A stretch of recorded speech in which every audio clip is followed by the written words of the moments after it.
Magandang umaga mga langga! 10 months na pala si baby ngayon. Pero wala kami masyadong ganap today. Papunta lang pala kami ngayon dito sa cafe na malapit sa amin para mag-brunch at i-celebrate ang pang-10 buwan ni baby dito sa mundo. Napakaganda ng panahon ngayon. As you can see, napakainit, walang ka-clouds-clouds ang sky. Kaya napakasarap maglakad-lakad at mamasyal kapag ganito ang weather. At dahil school holidays dito sa New Zealand, maraming mga nakatambay na kabataan dito ngayon sa playground. Naglakad lang pala kami papunta dito sa cafe dahil napakalapit lang naman ito sa bahay namin. Nagbubukas lang itong cafe na ito from 9:30 a.m. hanggang 2:30 p.m. 5 oras lang kada araw. Kami lang ang kumakain dito sa loob dahil yung iba ay nasa labas at ine-enjoy nila yung sikat ng araw. Gustong-gusto ko pala itong lamesa nila na napakalaki. Ang gandang gawing dining table sa loob ng bahay. Ang siniserve nila dito sa cafe ay mga local foods. Ibig sabihin walang mga rice meal dito. Kaya yung in-order ko ay burger. Umorder din ako ng wedges. Tapos si Mike naman ay umorder ng nuggets na may itlog. Nakalimutan ko na kung anong exact yung tawag dito. Pero yan yung itsura ng in-order niya.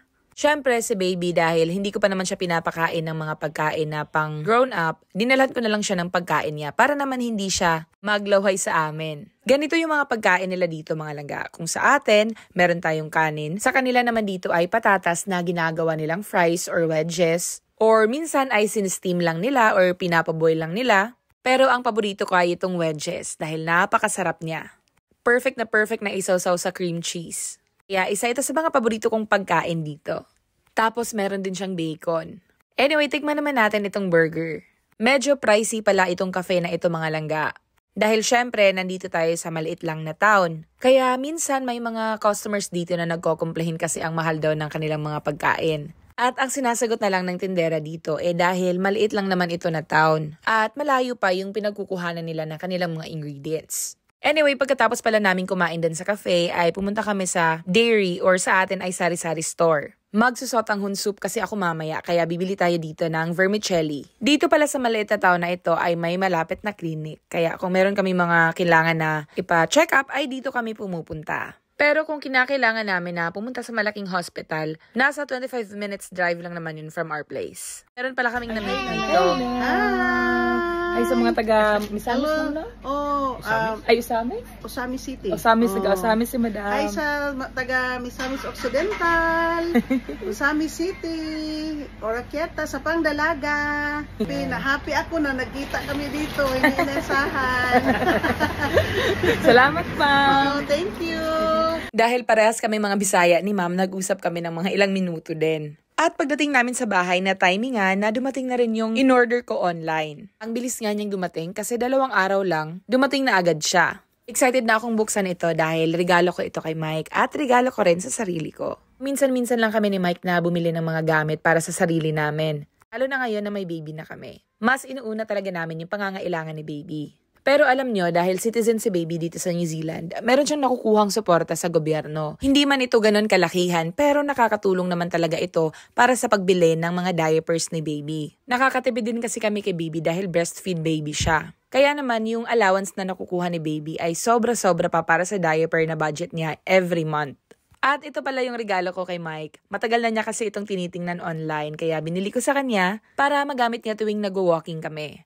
Actually, meron naman siya mga sapatos. Pero yung mga sapatos kasi niya, pati nga sapatos ko ay nandun sa storage. At ayaw nga namin na halungkatin yung storage para lang makuha yung mga sapatos namin. Kaya ito, bumili na lang ako. At ito naman yung binili ko para sa sarili ko. Actually, mura lang itong mga sapatos na ito mga langga dahil naka-sale sila ngayon. Bibilhan ko din sana si baby ng sapatos niya kaso mahal yung mga sapatos ng pangbata. Nasasayangan akong bilhin yon kasi ang bilis lang lumaki ng mga bata kaya hindi na lang ako bumili. Pero nung nakaraan, nagpunta kami sa Baby Expo dito sa New Zealand. At doon, nabilhan ko si baby ng tsinelas na pangbata. Pero magagamit lang niya yon kapag ka nasa 1-year-old na siya kasi hindi pa yun magkakasya sa kanya. Anyway, kinahapunan pala ay naghanda na ako para sa aming hapunan. Maaga kaming maghahapunan ngayon dahil hindi kami nakakain ng lunch kanina. Nakatulog kasi kami kaya ayon hindi kami nakakain. Day off pa rin pala si Mike ngayon kaya andito siya sa bahay. Tamang-tama at merong magbabantay kay baby habang ako naman ay busy dito sa kusina. Magluluto ako ngayon ng pagkain na hango sa local foods dito sa New Zealand. Pinakuluan ko lang itong mga patatas, tapos ipa-flatten natin siya. Kailangan ko sana itong lagyan ng asin after ma-flatten kaso nakalimutan ko. Pagkatapos itong i-flatten ay kailangan mong balatan yung kaniyang balat dito lang sa taas na part. Tapos lalagyan natin siya nitong butter or margarine. Maliban sa asin, kailangan mo rin siyang lagyan ng pepper. Pero ayan nga, hindi ko siya nalagyan ng mga panlasa, pero ayos pa rin naman siya, masarap pa rin. Pagkatapos ng butter, lagyan naman natin siya nitong cheese. Kahit na anong klaseng cheese ay pwedeng-pwede dito. Tapos ilalagay natin siya dito sa ating air fryer at lutuin for at least 8 to 15 minutes. Depende kung gaano kaluto yung gusto mo sa cheese. Ako gusto ko yung medyo may pagkasunog na part yung cheese. Kaya lulutuin ko siya hanggang 15 minutes. Tapos para naman sa ating protein ay nag-fillet ako nitong isda na nabili namin nung nakaraan. Actually nakalimutan namin itong isda dito sa fridge kaya akala ko sira na talaga siya. Kaya finilay ko na lang siya para prituhin ko na lang as a fish and chips na may twist. Syempre kailangan din natin ng freshness para sa recipe na ito kaya maghahanda ako ng salad. Pero dahil medyo gutom na ako, magsisnack muna ako. Tamang-tama at meron akong nakita dun sa aming cabinet na cheese at saka itong corn chips, kaya yan yung pinapak ko. Bago ko pala tadtarin itong mga gulay, ipiprito ko muna itong ating isda. Hindi naman ito kailangan na matagal prituhin dahil isda lang siya at mabilis itong maluto. Kaya habang nag-aantay tayo na maluto yun, hiwain muna natin itong ating mga gulay. At ito lang yung prepare ko. Cucumber, meron akong carrots, meron ako ditong kamatis na maliliit. At meron din ako ditong itlog na maalat na nabili ko sa Asian Sari-Sari Store. Isa pala sa paborito kong nilalagay sa salad ay itong carrots. Gusto ko rin siyang lagyan ng mga lettuce, kaso wala kaming lettuce ngayon, hindi ako nakabili nung nag-grocery kami. Pagkatapos kong hiwain ang mga gulay ay tamang-tama at kailangan ko nang ibaliktad itong isda. Kung naaamoy nyo lang ngayon mga langga, nako, ang bango-bango. Nakakatakam. Mas lalo pa ako natakam dahil gutom ako. Habang nagluluto pala ako ay umiinom din ako ng tea. Anyway, kailangan ko din palang hiwain itong ating kamatis. Ito ay strawberry tomatoes pero para lang din naman siyang cherry tomato. Ay, hindi ko alam kung ano yung pagkakaiba nila. Dahil parehas lang naman silang maliliit at masarap. Ito naman yung nabili namin na itlog na maalat sa Asian Sari-Sari Store. Nakalimutan ko na yung presyo pero parang $1 each yata ito. Iba yung lasa nito kumpara sa itlog na maalat sa atin kasi yung itlog na maalat na tikman ko dati, sobrang alat nun pero ito parang wala siyang kaalat-alat. Para lang siyang preserved na itlog. At dahil luto na yung isda, kailangan na natin mag-prepare. Kami lang dalawa ni Mike ang kakain kaya napakabilis lang maluto ng niluluto ko dahil 2 piraso lang naman yun. So tara at i-assemble na natin itong lahat. Kayo ba? Kumain na ba kayo ng hapunan ninyo? Ano bang ulam ninyo ngayon? Hindi kami nagda-diet mga langga, pero masarap din kasing kumain paminsan-minsan na walang kanin. Medyo na-adapt na rin kasi namin yung mga pagkain nila dito, kaya kahit na walang kanin ay nabubusog na rin kami.